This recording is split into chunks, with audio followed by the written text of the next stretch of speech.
Johnny King i ni fel oedd Bill Shankly yn Lerpwl. Ie. Mae hanes Johnny King mor bwysig i ni fel clwb. Ac wrth gwrs mae'r dyn yn icon i ni. King of the Castle. Ie, King of the Castle. Adopted cofi. Adopted cofi, go iawn.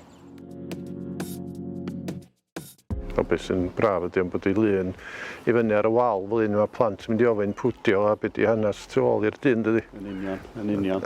Mae hynna'n cadw o fynd dydy. A cofio'r rhediad, yr FA Cup. Ie.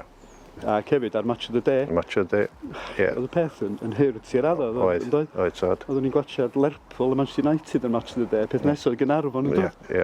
Oedd o'n, wel, Ie. oedd o'n ffantastig oedd o'r pryd. Ond wrth gwrs oedd o'i gyd lawr i un dyn, John King. Fod i gael y tîm at ei gilydd, dod â pawb at ei gilydd. A hefyd wedi dod â'r clwb at ei gilydd yn ôl pryd hynny. A gwirach yn bwysicach hefyd, wedi dod ar dre at ei gilydd. Oedd o'n adag mor special. O rhaid i giro 3-4 gêm cyn mynd i'r first round proper fel maen nhw'n deud, ac amser un oedden ni'n chwarae yn erbyn Stockport County. Fi'n sefyll yn yr union lle o'n i'n sefyll yn oed yna. A fi sgorio Austin Salmon i'r gol. Y gol yma.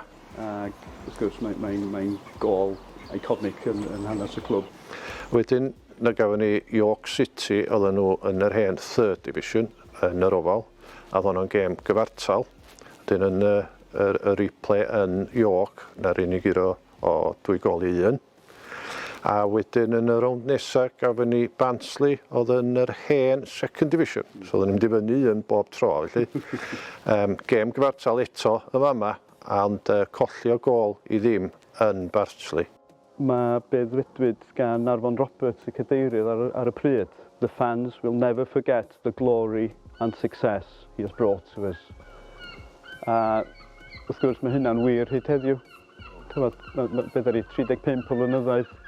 A da ni dal i sôn am y cyfnod yna. Dyddiau da, met. Dyddiau da. Arbennig. Waw.